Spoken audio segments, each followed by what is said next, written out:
Hello friends, कैसे हैं आप सब लोग। आज मैं आप लोगों के लिए फिर एक नया वीडियो लेके आई हूँ। ठीक है, आज हम बात करेंगे concept and formula of HCF and LCM और नंबर सीरीज़ की। जैसा कि आप सब लोगों को पता है कि नंबर सीरीज़ से क्वेश्चंस हर एग्ज़ाम में आते हैं और बैंक पीओ और कलर के लिए जो लोग प्रिपेयर कर रहे हैं तो यकीन मानिए कि 5 क्वेश्चन तो आते ही आते हैं इससे। ठीक है, अगर आप इसको अच्छे से प्रिपेयर करेंगे तो 5 क्वेश्चन तो आपके कहीं नहीं गए, 5 मार्क्स तो। और एचसीएफ और एलसीएम में से भी 2 या 3 क्वेश्चन तो आते ही आते हैं सारे एग्जाम्स में, चाहे आपका एसबीआई पीओ का एग्ज़ाम हो, ठीक है, या फिर आपका एलआईसी का एग्ज़ाम हो, या आपका कलर का पेपर हो, एसएससी के पेपर्स हो, ठीक है, यूपीएससी का ही आप देख लो, एमपीएससी का या स्टेट सर्विस से रिलेटेड जो भी एग्जाम्स हैं उन सब में आते हैं। तो आज हम उनके शॉर्टकट ट्रिक और के बारे में बात करेंगे कि कैसे उन क्वेश्चंस को सॉल्व किया जा सकता है और क्या उनके कंसेप्ट है। Okay friends, so let's start. अभी हम सबसे फर्स्ट हम लेते हैं हाईएस्ट कॉमन फैक्टर, ठीक है, जिसको हम शॉर्ट में बोलते हैं एचसीएफ।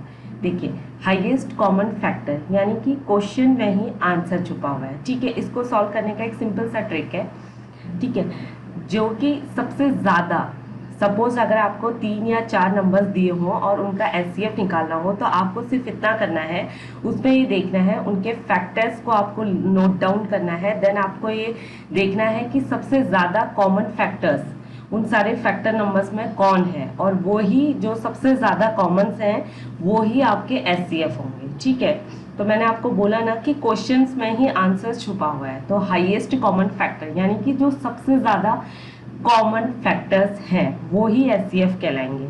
ठीक है, तो स्टार्ट करते हैं। फैक्टर्स क्या होते हैं, ठीक है, पहले हम फैक्टर्स के बारे में जानते हैं। Factors of a numbers are those numbers which when divide the original number leave no reminders. ठीक है, फैक्टर्स वो नंबर्स होते हैं, ठीक है, जिन्हें फैक्टर नंबर किसी भी, सपोज किसी भी नंबर का फैक्टर नंबर वो नंबर्स होते हैं जब वो ओरिजिनल नंबर को डिवाइड करते हैं, ठीक है, तो कोई भी रिमाइंडर्स अपने पीछे नहीं छोड़ते हैं। सपोज कोई एक सिंगल नंबर है, उसके सपोज कोई हमें एक सिंगल नंबर दे रखा है जिसे हम ओरिजिनल नंबर मान लेंगे और उसके 3-4 नंबर फैक्टर नंबर है, तो वो बाकी के जो उसके फैक्टर नंबर्स हैं 3 और 4, 5 जितने भी हैं उनसे वो सिंगल नंबर कंप्लीटली डिवाइड होना चाहिए।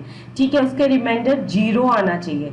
तो इट मीन्स कि वो नंबर्स उस ओरिजिनल नंबर के फैक्टर नंबर्स हैं। फॉर एग्जांपल मैंने यहाँ पे लिखा है, सपोज ए को हम ओरिजिनल नंबर मानते हैं, ठीक है, और एक्स वाई जेड को हम ए का फैक्टर नंबर मानते हैं, तो यानी कि ए, ठीक है, मैंने यहाँ पे मेंशन किया हुआ है ए अपॉन एक्स, ए अपॉन वाई, ए अपॉन जेड, यानी कि a जो है, जो कि हमारा ओरिजिनल नंबर है, वो कंप्लीटली डिवाइड होना चाहिए x और y और z से। ठीक है, जब a completely x y z से डिवाइड हो जाएगा, ठीक है, और रिमाइंडर 0 रहेगा, तो वो x y z कहलाएंगे a के फैक्टर नंबर। ठीक है फ्रेंड्स, क्लियर।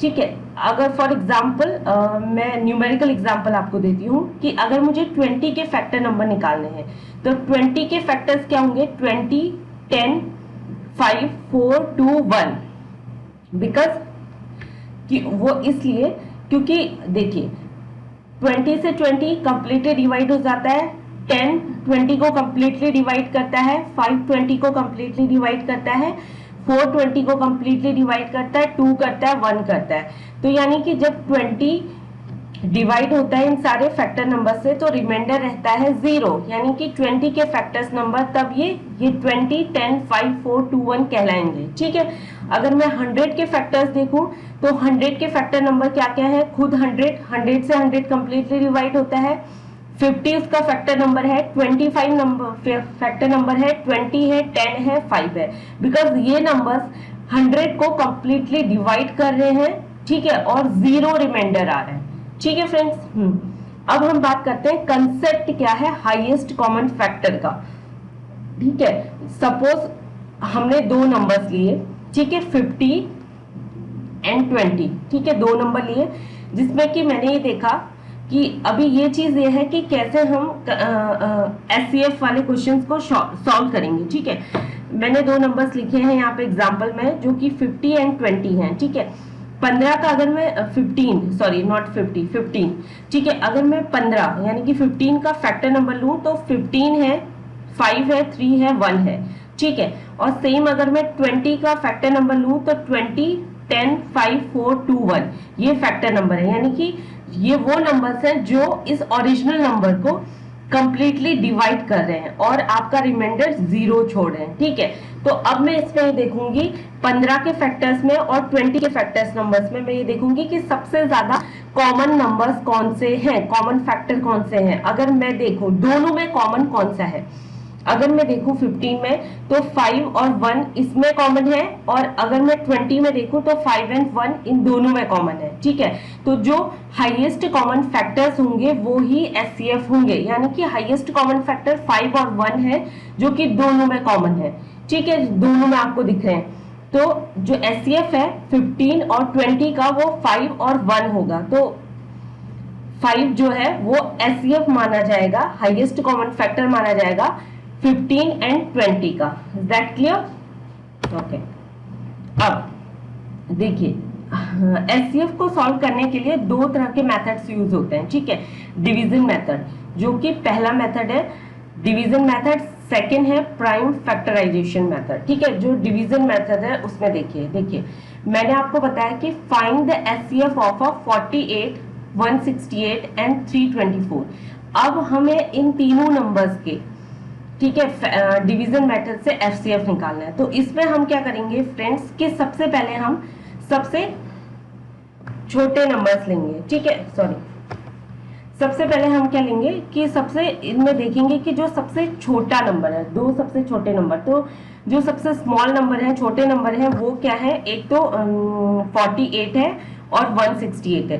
तो जो सबसे छोटा नंबर है उससे दूसरे जो बड़ा नंबर है, सेकंड सबसे बड़ा है 324 एंड सेकंड बिग नंबर बोल सकते हैं 168, और जो सबसे छोटा है वो 48 है। तो 48 से हम 168 को डिवाइड करेंगे, क्योंकि ये अभी दोनों स्मॉल नंबर है, इनमें सबसे छोटा नंबर है 48, तो इससे हम 48 से 168 को डिवाइड करेंगे।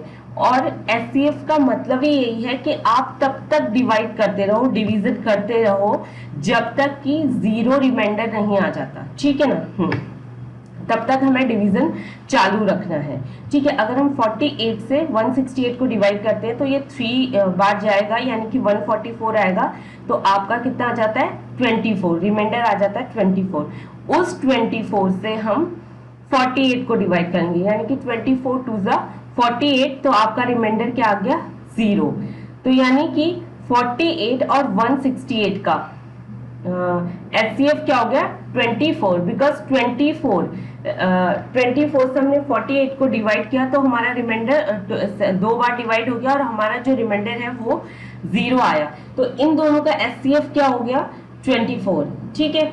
यानी कि मैंने आपको अभी दोबारा से मैं रिपीट कर देती हूँ, बिकॉज एचसीएफ का मतलब ये है तब तक डिवीजन होना चाहिए जब तक कि रिमाइंडर 0 ना हो जाए, ठीक है। अब इन दोनों का ये आ गया। अब हमें पता है कि 48 और 168 का एचसीएफ 24 है, तो अब हम क्या करेंगे कि 24 और 324 का एचसीएफ निकालेंगे, ठीक है।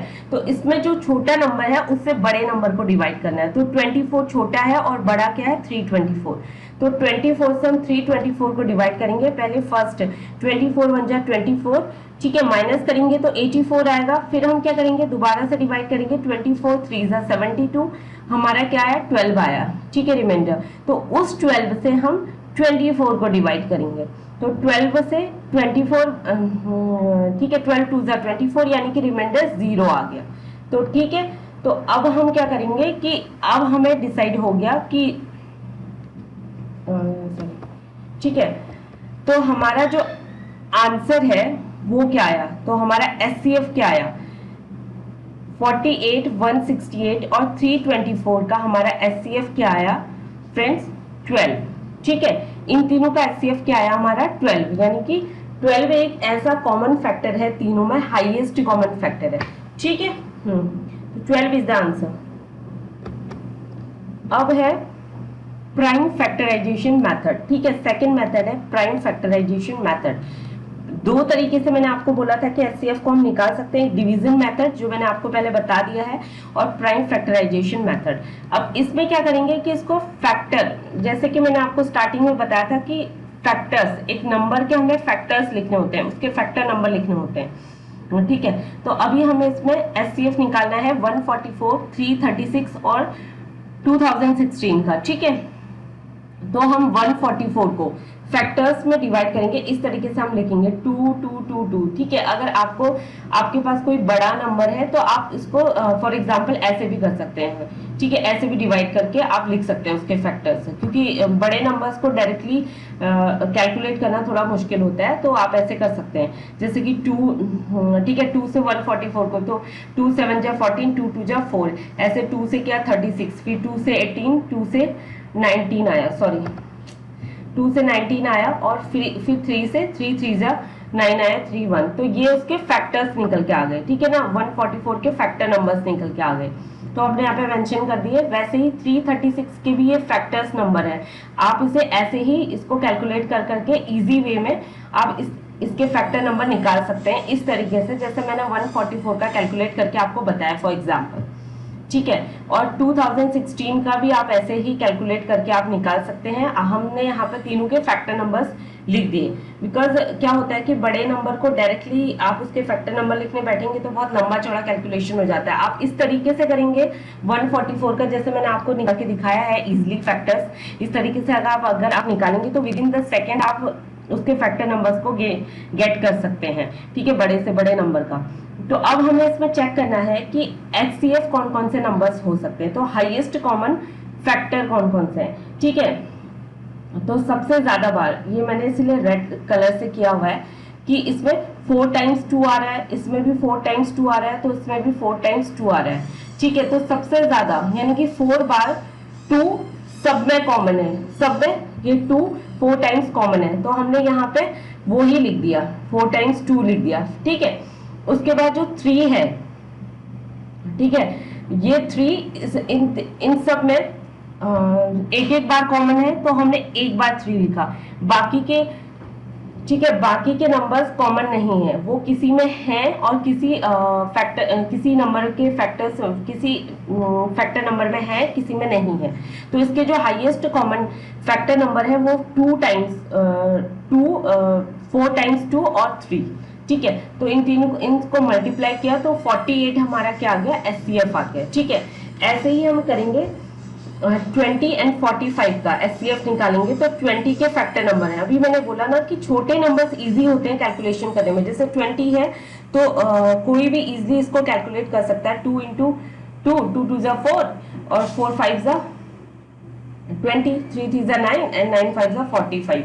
तो ये जो बड़े नंबर्स होते हैं इनको इस तरीके से कैलकुलेट करने में दिक्कत होती है, तो आप इनको इस तरीके से, जैसे मैंने 144 का आपको निकाल के दिया है, आप इस तरीके से बड़े नंबर्स का निकाल सकते हैं। तो ठीक है, तो इसमें सबसे ज्यादा जो कॉमन फैक्टर है वो 5 है, ठीक है। तो एचसीएफ 20 और 45 का एचसीएफ 5 हो गया, ठीक है। अगर हमें एचसीएफ निकालना है 18 का, 27 का और 30 का, तो ठीक है, इसमें 30 का एचसीएफ फैक्टर नंबर है 3 इंटू 3 इंटू 2, 27 का 3 इंटू 3 इंटू 3 इंटू, ठीक है, 30 का 3 इंटू 5 इंटू 2। तो जो कॉमन नंबर है तीनों में, जो सबसे कॉमन फैक्टर है वो है 3, तो ये ही इन तीनों नंबर्स का एचसीएफ कहलाएगा, ठीक है फ्रेंड्स। अब है फ्रैक्शन। अगर सपोज आपके पास क्वेश्चन आता है, आपको फ्रैक्शन में क्वेश्चन दिया जाता है, एक प्रॉपर फ्रैक्शन में, और आपसे बोला जाता है कि अब आपको उसका एचसीएफ निकालना है, तो आप कैसे एचसीएफ उसका निकालेंगे। तो जो फ्रैक्शन में जब एचसीएफ आते हैं, फ्रैक्शन में नंबर दिए जाते हैं, उसका अगर एचसीएफ निकालना है तो उसका फॉर्मूला होता है, वो है HCF on numerator upon LCM of denominator, ठीक है। तो यानी कि for example A upon B, C upon D, E upon F दिया हुआ है, ठीक है। अगर आपको इसका एचसीएफ बोला जाता है तो आप न्यूमरेटर यानी कि ए सी ई, आप इसका एचसीएफ निकालेंगे, और बी डी एफ इसका, ये डिनोमिनेटर है तो इनका एलसीएम निकालेंगे। For example 54 upon 9, 60 upon 17, 36 upon 51, 3 numbers दिए हुए हैं, इनका फ्रैक्शन हमने किया। तो 54 अपॉन 9 को हमने सिंपल किया, 6 अपॉन 1 आया, 60 अपॉन 17 को सिंपल किया, 60 इसको सिंपल नहीं कर सकते, ये ऐसा ही हमने लिया। और 36 अपॉन 51 को सिंप्लीफाई किया तो 12 अपॉन 17 आया। तो एचसीएफ हम किसका निकालेंगे, 6 का, 60 का और 12 का। आप इनका एचसीएफ निकालेंगे तो 6 आएगा, ठीक है। अब ये न्यूमिनेटर्स हैं, ठीक है, 6, 60 और 12 न्यूमिनेटर्स हैं, अपॉन एलसीएम ऑफ डिनोमिनेटर्स, ठीक है। और जो डिनोमिनेटर्स है वो है 1, 17, 17, यानी कि ये तीनों डिनोमिनेटर्स है, इसका एलसीएम आया 17। तो आप इस तरीके से इस फॉर्मूले के जरिए आप जो फ्रैक्शन वाले क्वेश्चंस हैं उनके एचसीएफ भी निकाल सकते हैं, ठीक है फ्रेंड्स। अब है एलसीएम, यानी कि लोवेस्ट कॉमन मल्टीपल, ठीक है। इसमें भी यही है कि जो सबसे ज्यादा, सबसे कम कॉमन मल्टीपल होंगे, सबसे कम कॉमन यानी कि लोवेस्ट कॉमन मल्टीपल, यानी कि सबसे कम जो कॉमन मल्टीपल्स हैं उनको हमें फैक्टर्स उनके फैक्टर नंबर्स में से हमें उन्हें निकालना है, मतलब कि मल्टीपल में से निकालना है और उन्हें मल्टीप्लाई करना है, देन हमें आंसर मिल जाएगा एलसीएम क्या है, ठीक है, नंबर्स का। तो फॉर एग्जाम्पल मल्टीपल क्या है, मल्टीपल्स क्या होते हैं, multiple of a numbers are those numbers which when divide by the number leave no reminder, ठीक है। किसी भी ओरिजिनल नंबर्स के मल्टीपल नंबर वो नंबर होते हैं जब हम उस ओरिजिनल नंबर से उन मल्टीपल नंबर्स को डिवाइड करते हैं तो कोई भी रिमाइंडर नहीं रहता है, यानी कि रिमाइंडर 0 रहता है, ठीक है। फिर मैं दोबारा से रिपीट कर देती हूँ, किसी भी नंबर के मल्टीपल नंबर, ठीक है, और किसी भी ओरिजिनल नंबर के मल्टीपल नंबर वो नंबर्स होते हैं जब हम इस ओरिजिनल नंबर से, ठीक है, मल्टीपल नंबर्स को डिवाइड करते हैं, ठीक है, मल्टीपल्स को डिवाइड करते हैं तो कोई भी रिमाइंडर्स नहीं रहता है, ठीक है। For example suppose x original number है, उसके जो मल्टीपल नंबर है x के ABC मान लो, ठीक है। हाँ, तो मैंने क्या करा कि a upon x, b upon x and c upon x किया, तो यानी कि a b c जो कि कंप्लीटली डिवाइड हो रहे हैं x से, तो यानी कि ये x के मल्टीपल्स हैं, ठीक है। फॉर एग्जाम्पल 20 के मल्टीपल्स क्या क्या हैं, 20, 40, 60, 80 एंड 100, बिकॉज 20, 40, 60, 80 एंड 100 ये कंप्लीटली डिवाइड हो रहे हैं 20 से, 20 इज द ओरिजिनल नंबर, ठीक है। 100 के मल्टीपल्स हैं 100, 200, 300, 400 एंड 500, ठीक है। तो ये 100 से कंप्लीटली डिवाइड हो रहे हैं, इसलिए ये 100 के मल्टीपल्स हैं, ठीक है। अब कंसेप्ट है लोएस्ट कॉमन मल्टीपल्स है, ठीक है। हमने दो नंबर्स लिए 12 एंड 15। अब मैंने 12 यानी कि 12 के मल्टीपल्स लिखे, ठीक है, 12, 24, 36, 48, 60, 72, 84, 96, 108, 120, ठीक है। और मैंने 15 के मल्टीपल्स लिखे, 50, 30, 45, 60, 75, 90, 105, 105, 120, 135, 150, ठीक है। अब मैं लोएस्ट कॉमन मल्टीपल्स अगर मैं ढूंढने निकली, ठीक है, 12 और 15 के, तो वो है 60, बिकॉज केवल दो मल्टीपल्स हैं जो कॉमन है इसमें, एक तो 60, दूसरा 120। तो यानी कि अगर लोएस्ट सबसे कम, ठीक है ना, जो कॉमन मल्टीपल है, ठीक है, सबसे कम, तो वो क्या है इसमें 60 है, तो इसलिए जो एलसीएम होगा 12 और 15 का वो 60 होगा, ठीक है फ्रेंड्स। अब है डिवीजन मेथड, जैसे हमने एचसीएफ को हम डिवीजन और प्राइम फैक्टराइजेशन मेथड से कर रहे थे, वैसे ही हम एलसीएम को भी डिवीजन मेथड से करेंगे, ठीक है। इसके भी दो मेथड्स हैं इसको सॉल्व करने के, एक तो डिवीजन मेथड है, दूसरा प्राइम फैक्टराइजेशन मेथड है, ठीक है ना। हमें क्या करना होता है एलसीएम के केस में, हमें क्या करना होता है, हमें कंटिन्यू डिवीजन करना है जब तक कि रिमाइंडर या तो प्राइम नंबर ना हो जाए या तो एक ना आ जाए, ठीक है।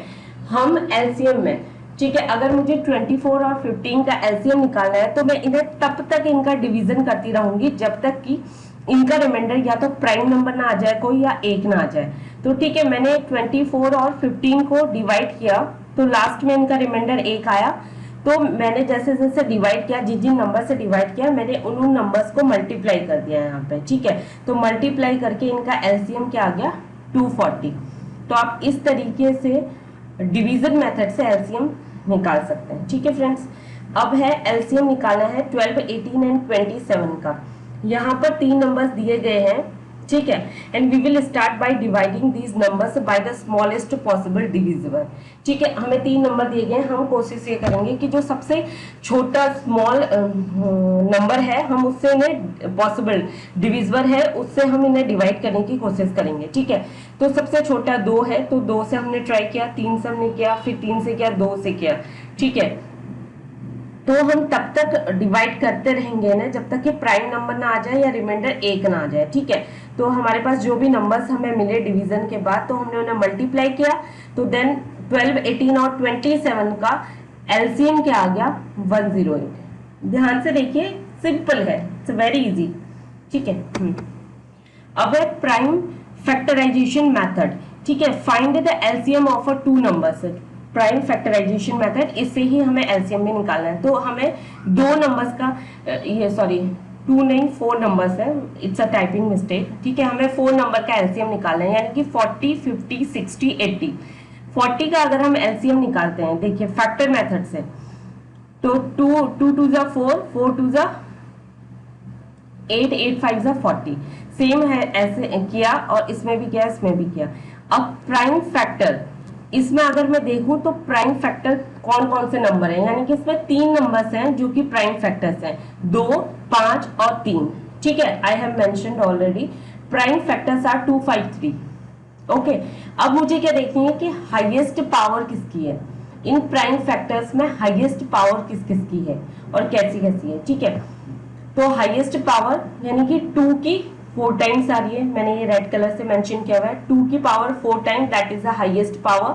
और ठीक है, 5 की 2 टाइम्स आ रही है, that is the highest power. और 3 इट्स अ सिंगल टाइम है तो सिंगल है, तो मैंने 2 times 4 and 2 times 5, sorry 4 times 2 और 2 टाइम्स 5 इंटू 3 किया, तो 1200, यानी कि 1200, जो कि मेरा एलसीएम आया 40, 50, 60 और 80 का।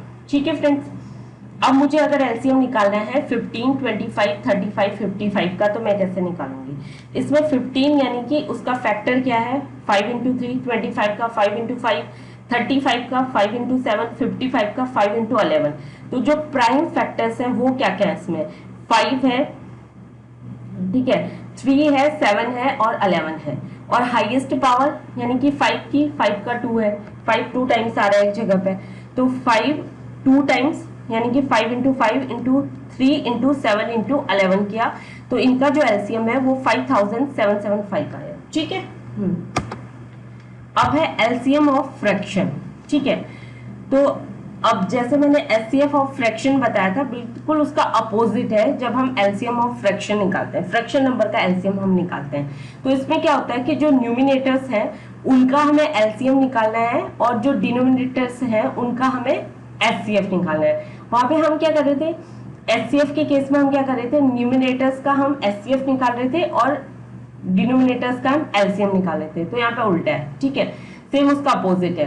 तो फॉर एग्जाम्पल हमें एलसीएम निकालना है 1/2, 3/5, 4/7 एंड 5/12 का। तो मैं एलसीएम निकालूंगी किसका, जो न्यूमिनेटर्स है, यानी कि 1, 3, 4, 5 अपॉन एचसीएफ में निकालूंगी जो डिनोमिनेटर्स हैं 2, 5, 7, 12। ठीक है, तो इनका क्या 60/1 आता है। ठीक है, एलसीएम न्यूमिनेटर्स का 60 है, एचसीएफ डिनोमिनेटर्स का 1 है, यानी कि इनका एलसीएम क्या आ गया, 60 आ गया। ठीक है, तो ये था एलसीएम और एचसीएफ का कंसेप्ट। ठीक है, इट्स वेरी इजी। अगर आपने ये वीडियो अगर आप ध्यान से देखेंगे तो आपका सारा कंसेप्ट क्लियर हो जाएगा। ठीक है, अब एक क्वेश्चन और आता है, मैं आपको बता दूं कि relationship between the 2 numbers and their LCM and HCF. ठीक है, इस जो रिलेशनशिप्स है 2 नंबर्स के बीच में और उसके एलसीएम और एलसीएफ, इसको लेके भी बहुत सारे क्वेश्चंस आते हैं। ठीक है, मतलब इस फॉर्मूले में, इस कंसेप्ट पे बेस्ड। ठीक है, तो the product of HCF and the LCM of a 2 number is equal to the product of the given numbers. ठीक है, तो इसका जो कंसेप्ट है कि जो प्रोडक्ट होता है एचसीएफ और एलसीएम का, किसी भी 2 दिए गए नंबर्स के एलसीएम और एचसीएफ का जो प्रोडक्ट होता है वो इक्वल होता है product of the given number, दिए गए नंबर के प्रोडक्ट से।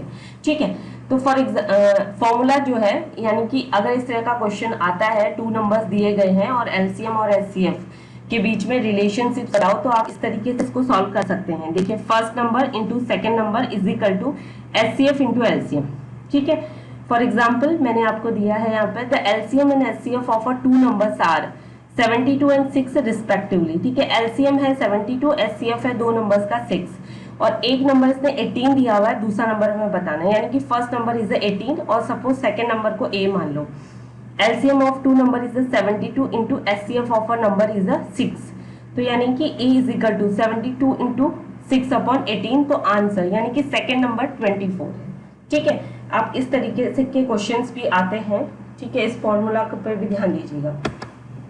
ठीक है, एचसीएफ और एलसीएम में इतना ही था फ्रेंड्स। अब हम बात करते हैं नंबर सीरीज की। ठीक है, number series that is a very very most important chapter of your for your exam point of view, because 5 questions तो आते ही आते हैं नंबर सीरीज से। ठीक है, अगर सॉल्व हो गए तो पूरे 5 मार्क्स, अदरवाइज ठीक है चले गए मार्क्स, क्या कर सकते हैं। तो देखिए किस किस मतलब कि क्या क्या प्रॉब्लम्स आ सकती है नंबर सीरीज में, या नंबर सीरीज के क्वेश्चंस किस किस प्रॉब्लम में बेस्ड होते हैं। ठीक है, एक तो एड अप सीरीज होती है। ठीक है, ये एड अप सीरीज होती है, यानी कि आप ऐड करते जा रहे हो। फॉर एग्जांपल 13, 18, 23, 28, यानी कि 13 में आपने 5 जोड़ा 18 हुआ, 18 में 5 जोड़ा 23 हुआ, 23 में 5 जोड़ा 28 हो गया। ठीक है ना, मतलब कि आप ऐड कर रहे हो एक कांस्टेंट नंबर को हर एक बार, every time you are adding, just adding a constant number. लेकिन जरूरी नहीं है हर बार एक कांस्टेंट नंबर को ही ऐड करना है, कभी कांस्टेंट नंबर भी ऐड करना आ सकता है, कभी प्राइम नंबर ऐड करना आ सकता है, डिपेंड ऑन द क्वेश्चंस और लॉजिक्स पे। ठीक है ना, और लॉजिक्स जो हर स्टूडेंट्स को खुद लगाने होंगे, और लॉजिक्स आपकी प्रैक्टिस से आपको आएंगे। ठीक है ना, शॉर्टकट कुछ नहीं है, इन क्वेश्चंस को सॉल्व करने का कोई शॉर्टकट नहीं है। आप प्रैक्टिस करिए ज्यादा से ज्यादा, तो आपका दिमाग अपने आप ही वर्क करेगा, आप अपने आप ही लॉजिक ढूंढने लगोगे। ठीक है ना, वो ऑटोमेटिक आने लगता है। तो इस तरीके के क्वेश्चन आ सकते हैं। एड अप सीरीज, सब्सट्रैक्शन वाले क्वेश्चन आ सकते हैं, यानी कि माइनस वाले।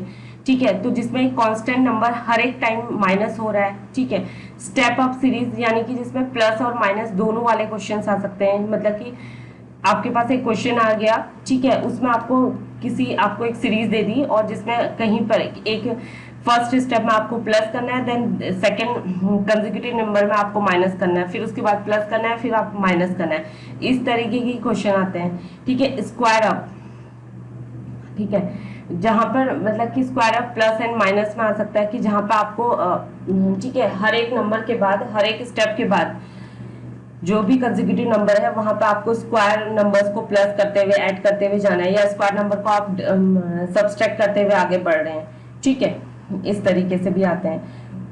ठीक है, जहां पर स्क्वायर अप ऐड सीरीज, यानी कि आप स्क्वायर अप जो नंबर्स हैं आप उनको ऐड कर रहे हैं।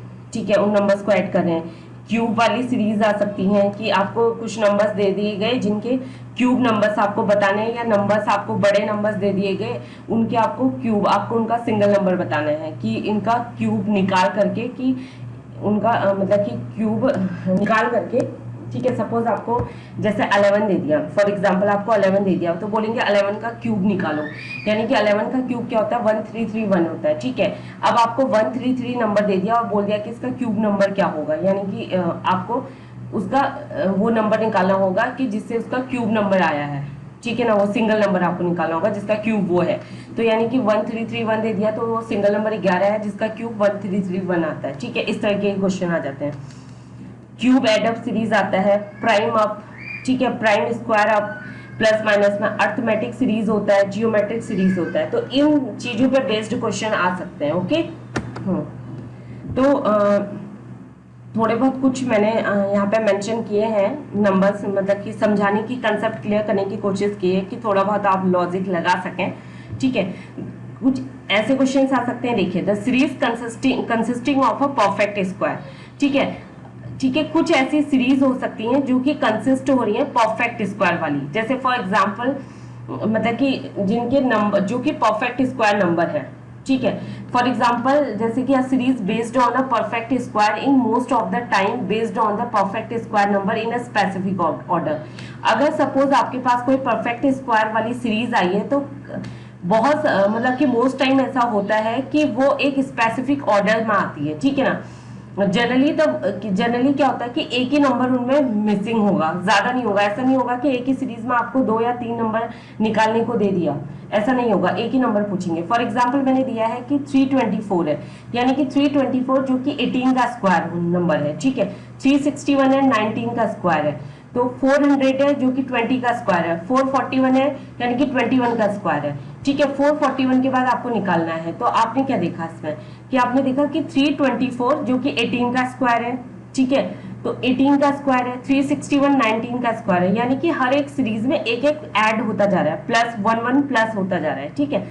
420 का स्क्वायर है, 441 21 का स्क्वायर है, तो अब 21 इज द लास्ट, तो 21 में हम एक ऐड करेंगे यानी कि 22, तो हम 22 का स्क्वायर नंबर निकालेंगे, तो वो उससे क्या होगा, हमारी सीरीज कंप्लीट हो जाएगी। तो 22 का स्क्वायर नंबर क्या है, 484 है, ठीक है। इस तरीके के क्वेश्चन आ सकते हैं। परफेक्ट क्यूब सीरीज आती है, ठीक है, जो परफेक्ट क्यूब सीरीज है, देखिए जिसे मैंने यहाँ पे मेंशन किया है 512, 729 एंड 1000, ठीक है। तो इस तरीके के क्वेश्चन में क्या होता है कि ये भी एक पर्टिकुलर ऑर्डर में आते हैं और एक ही कोई नंबर इनमें भी मिसिंग होगा सीरीज में। तो 512 का जो 8 का क्यूब इज इक्वल टू 512, ठीक है। 9 का क्यूब यानी कि 512 किसका क्यूब नंबर है आपको निकालना है, तो ये 8 का क्यूब नंबर है। 729 9 का क्यूब नंबर है, ठीक है। 1000 10 का क्यूब नंबर है। तो आप देखिए इसमें क्या हो रहा है, 1 ऐड होता जा रहा है क्यूब नंबर्स में, यानी कि 8 प्लस 9 का क्यूब, फिर 9 प्लस 10 का क्यूब, तो 10 प्लस 11 का क्यूब होगा, तो ये 11 का क्यूब यानी कि 1331, तो लास्ट जो सीरीज का नंबर होगा वो 1331 होगा, ठीक है। अब है जियोमेट्रिक सीरीज, ठीक है। It is based on either the descending और ascending order of the numbers and each successive number is obtained by dividing and multiplying the previous number and by a specific number, ठीक है।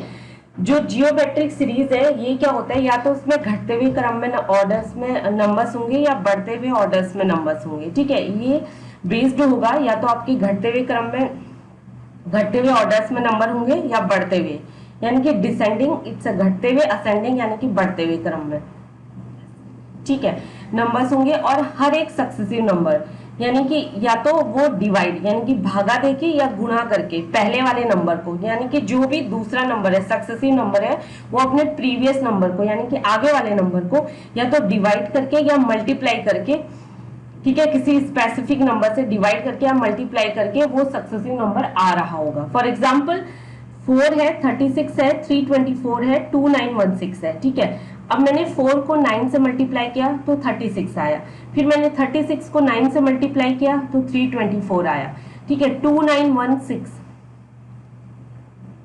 ठीक है। अब मैंने 324 को 9 से मल्टीप्लाई किया तो 2916 आया। अब 2916 को मैंने 9 से मल्टीप्लाई किया तो 26,244 आया, तो दैट इज तो सीरीज कंप्लीट हो गई। तो यहाँ पे क्या हो रहा है कि हर एक प्रीवियस नंबर मल्टीप्लाई हो रहा है 9 से, जो कि एक स्पेसिफिक नंबर है, और दूसरा उसका सक्सेसिव नंबर क्या हो गया 36, फिर 36 एक स्पेसिफिक नंबर से मल्टीप्लाई हो रहा है 9 से, तो सक्सेसिव नंबर क्या आया 324, ठीक है। ऐसे ही अब है अर्थमेटिक सीरीज। अर्थमेटिक सीरीज में क्या होता है कि it consist of a series in which the next terms is obtained by adding and subtracting a constant number two its previous terms, ठीक है। अर्थमेटिक सीरीज में क्या है कि इसमें क्या होता है कि अगर सपोज आपको कोई सीरीज दी है तो उसका जो नंबर्स का, सपोज एक नंबर है उसका जो नेक्स्ट टर्म है वो आपको मिलेगा, या तो आपको उसमें प्लस करना होगा या माइनस करना होगा किसी एक कांस्टेंट नंबर को उसके प्रीवियस टर्म से, ठीक है। जो भी सीरीज दी है तो प्रीवियस टर्म में, प्रीवियस नंबर में या तो हम ऐड करके या माइनस करके निकालेंगे अगर अर्थमेटिक सीरीज से जुड़ा हुआ क्वेश्चन आता है तो, ठीक है, एक कांस्टेंट नंबर को, ठीक है। तो हम अपने प्रीवियस नंबर्स में हम उसे यूज करेंगे, या तो प्लस करेंगे या माइनस करेंगे एक कांस्टेंट नंबर को, तो हमें एक नेक्स्ट टर्म ऑब्टेन हो जाएगा, प्राप्त हो जाएगा। फॉर एग्जांपल 4 9 14 19 24 29 34, ठीक है। तो इसमें मैं आपको बताती हूँ कि इसमें हमने क्या किया, 4 में 5 ऐड किया तो हमें 9 मिला, 9 में 5 ऐड किया 14, 14 में 5 ऐड किया 19, इसी तरीके से। तो यानी कि जो अर्थमेटिक सीक्वेंस हमने गेट किया है, ठीक है ना, तो हमने क्या किया है कि हर एक टर्म में, ठीक है, 5 5 ऐड करते गए तो उसके बाद क्या हुआ, हमें नेक्स्ट टर्म मिलता गया। ठीक है, अब होते हैं टू स्टेज टाइप सीरीज। इसमें क्या होता है कि इन अ टू स्टेप, ठीक है, arithmetic series the differences of a consecutive numbers themselves form the arithmetic series. ठीक है, इसमें क्या होता है, देखिए इससे रिलेटेड क्वेश्चंस भी आते हैं एंड ये क्वेश्चंस थोड़ा सा कॉम्प्लिकेटेड होते हैं, मतलब कि थोड़ा सा घुमा देते हैं आदमी का लॉजिक, इंसान का लॉजिक ना वहां पे जा नहीं पाता है उस क्वेश्चन में कि ऐसा भी हो सकता है करके। तो ठीक है, इस तरीके के क्वेश्चंस में क्या होता है, जो टू स्टेज अर्थमेटिक सीरीज होती है इसमें the differences of a consecutive numbers themselves, यानी कि जो कंसेक्यूटिव नंबर्स हैं उनके बीच का जो डिफरेंसेस है, ठीक है, उन नंबर्स के बीच का ही डिफरेंसेस अर्थमेटिक सीरीज बना रहा होता है। ठीक है, उनके बीच का ही डिफरेंसेस, जो कंसेक्यूटिव नंबर्स आपके सीरीज में ऑलरेडी दिए हुए हैं, ठीक है, उनके डिफरेंसेस ही अपने आप में एक अर्थमेटिक सीरीज बना रहे होते हैं। फॉर एग्जाम्पल 1 3 6 10 एंड 15 है, तो 3 में से 1 गया 2 हुआ सेम, 6 में से 3 गया 3 हुआ, 10 में से 6 गया 4 हुआ, 15 में से 10 गया 5 हुआ। अब 21 में से 15 जाएगा तो 6 होगा, तो ठीक है 6 होगा, तो यहाँ पे जो नंबर आएगा 15 के बाद 21 आएगा। ठीक है, तो हमें कैसा अर्थमेटिक सीक्वेंस मिल रहा है, 2 3 4 5 6 इस तरीके का सीक्वेंस मिल रहा है। ठीक है, हाँ, एंड मिक्स्ड, मतलब कि ये तो इजी एग्जांपल मैंने दिया है बट इसमें काफी टफ एग्जांपल्स भी आते हैं। ठीक है ना, हाँ, तो मिक्स्ड सीरीज, मिक्स्ड सीरीज में क्या होता है कि this particular type of series may have a more than one pattern arranged in a single series. ठीक है, मिक्स्ड सीरीज में क्या होता है कि एक सिंगल सीरीज में एक से ज्यादा पैटर्न्स को अरेंज किया जाता है। ठीक है, जहां पे आपको मल्टीप्लीकेशन भी मिल सकता है, एडिशन मिल सकता है, सब्सट्रैक्शन मिल सकता है, डिवाइड मिल सकता है, यानी कि 2 से ज्यादा पैटर्न यूज हो सकते हैं, एक से ज्यादा पैटर्न यूज हो सकता है। हो सकता है कि ऐसी सीरीज दे जिसमें कि आपको प्लस और माइनस दोनों यूज करना पड़ा है, हो सकता है प्लस और मल्टीप्लीकेशन आपको यूज करना पड़ा है, हो सकता है माइनस और सब्सट्रैक्शन यूज करना पड़ा है, या प्लस और डिवाइड यूज करना पड़ा है, ऐसा हो सकता है।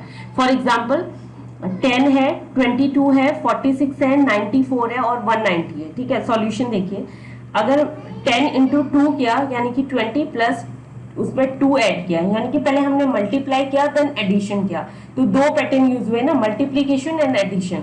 तो आंसर क्या है 22, सेम है 22 को 2 से मल्टीप्लाई किया यानी कि 44 आया। ठीक है, 44 में मैंने 2 प्लस किया तो 46 आया। ठीक है, तो दो मतलब कि पैटर्न यूज हो रहे हैं मल्टीप्लीकेशन और एडिशन का। ठीक है फ्रेंड्स, ठीक है, तो ये नंबर्स मैंने दिए हैं आपको।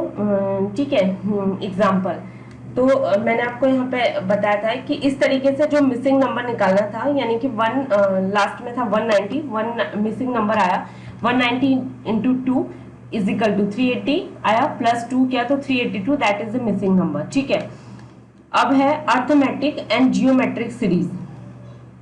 ठीक है, इसमें क्या है कि as the name suggest arithmetic and geometric series is formed by a peculiar combination of arithmetic and geometric series, यानी कि अर्थमेटिक और जियोमेट्रिक सीरीज ये बनी हुई है, ये इन दोनों का मिक्सचर है, यानी कि दोनों का कॉम्बिनेशन है, उसमें अर्थमेटिक भी है जियोमेट्रिक, दोनों सीरीज मिक्स करके एक कॉम्बिनेशन है जो कि अर्थमेटिक और जियोमेट्रिक सीरीज को बना रहे हैं। An important property of the arithmetic and geometric series is the differences of a conjugative terms are in geometric sequence. ठीक है, जो इंपॉर्टेंट प्रॉपर्टी यानी कि जो इंपॉर्टेंट कैरेक्टर है सीरीज का वो क्या है कि जो डिफरेंसेस होगा कंसेक्यूटिव नंबर्स में, यानी कि जो सीरीज में नंबर्स दिए गए हैं, ठीक है ना, नेक्स्ट टर्म में, ठीक है, और जो नंबर्स दिए गए हैं उनका जो डिफरेंसेस होगा वो जियोमेट्रिक सीक्वेंस में होगा। ठीक है, जियोमेट्रिक सीक्वेंस में होगा वो किसमें, जब अर्थमेटिक और जियोमेट्रिक सीरीज के क्वेश्चंस आए हैं तो उसमें जो डिफरेंसेस है कंसेक्यूटिव नंबर्स का वो जियोमेट्रिक सीक्वेंस में होगा।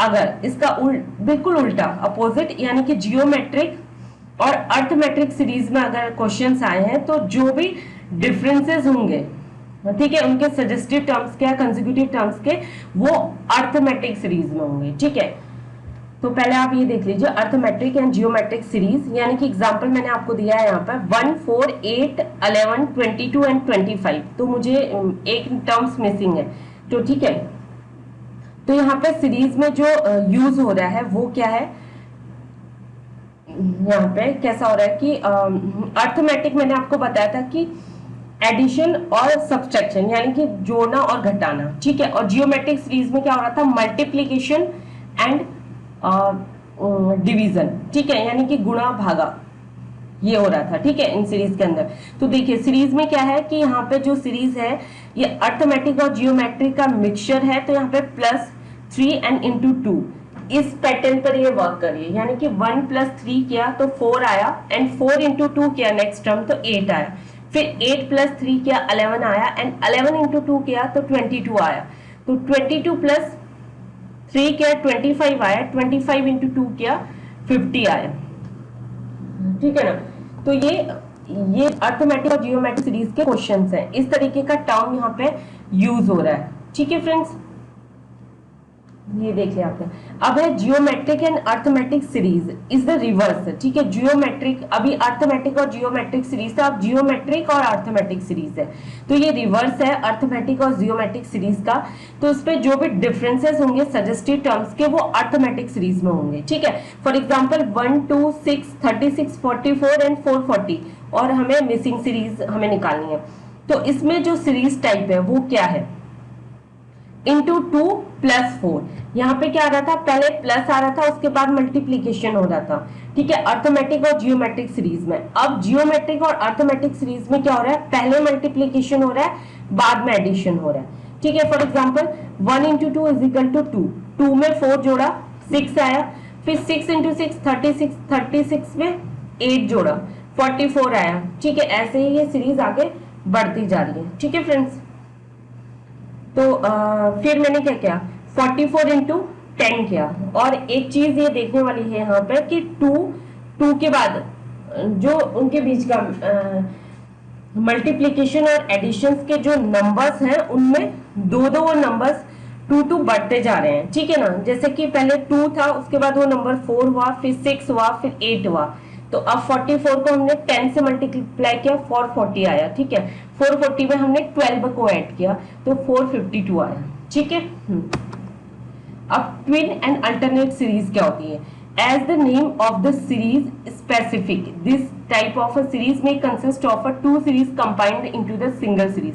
ट्विन और अल्टरनेट सीरीज क्या होती है, ये स्पेसिफिक सीरीज होती है। इस तरह की सीरीज में क्या होता है कि 2 सीरीज को कंबाइन करके एक सिंगल सीरीज बनाई जाती है, यानी कि एक ही सीरीज में 2 तरह की सीरीज आपको देखने को मिल सकती हैं। एक सीरीज में 2 या 3 पैटर्न्स यूज हो रहे होते हैं, ठीक है, 2 पैटर्न्स यूज हो रहे होते हैं या 3 पैटर्न्स यूज हो रहे होते हैं। इस तरीके के क्वेश्चंस आपको देखने को मिल सकते हैं एक सिंगल सीरीज में। The alternating terms of this series में form an independent series in itself, ठीक है। अब फॉर एग्जांपल देखिए 3 4 8 10 13 16 और आपको 2 मिसिंग नंबर निकालना है, ठीक है, यानी कि 2 सीरीज कंसिस्ट होके कंबाइंड हो रही है और एक सिंगल सीरीज बन रही है, तो इसलिए आपको 2 मिसिंग टर्म्स निकालने हैं। तो देखिए फॉर एग्जांपल अभी आप इसमें देखिए 3 है 8 है, 3 4 8 10 13 एंड 16। तो आप फोकस करिए सीरीज फर्स्ट, जिसमें फर्स्ट में आपका आ रहा है 3 8 एंड 13, जिनका कॉमन डिफरेंसेस क्या है 5 है सब में, करेक्ट है। फिर सीरीज 2 में क्या आ रहा है 4 10 16, जिसका कॉमन डिफरेंसेस क्या है 6 है। तो ठीक है, तो सीरीज फर्स्ट के अकॉर्डिंग जाते हैं तो 13 के बाद क्या आना चाहिए, कॉमन डिफरेंसेस 5 है, तो यानी कि 13 में 5 प्लस किया तो 18, ठीक है। और सीरीज 2 के तहत जाते हैं तो इसमें कॉमन डिफरेंसेस 6 आ रहा था, ठीक है। तो 16 में 16 में हमने 6 को प्लस किया तो 22 आया रिस्पेक्टिवली, ठीक है। तो ये जो मिसिंग टर्म्स थी 2 सीरीज की, जिसका आंसर है 18 एंड 22, ठीक है फ्रेंड्स आज के लिए बस इतना ही। आई होप कि आप लोगों को ये वीडियो पसंद आएगा, ठीक है। अगर आपको ये वीडियो अच्छा लगता है तो प्लीज आप लाइक कीजिए, शेयर कीजिए और सब्सक्राइब जरूर कीजिए और अपने दोस्तों को फॉरवर्ड कीजिए, ताकि तो मैं आप लोगों के लिए और अच्छे वीडियोस बना के पोस्ट करती रहूं, ठीक है friends. Okay, bye bye, stay home, stay safe and good luck.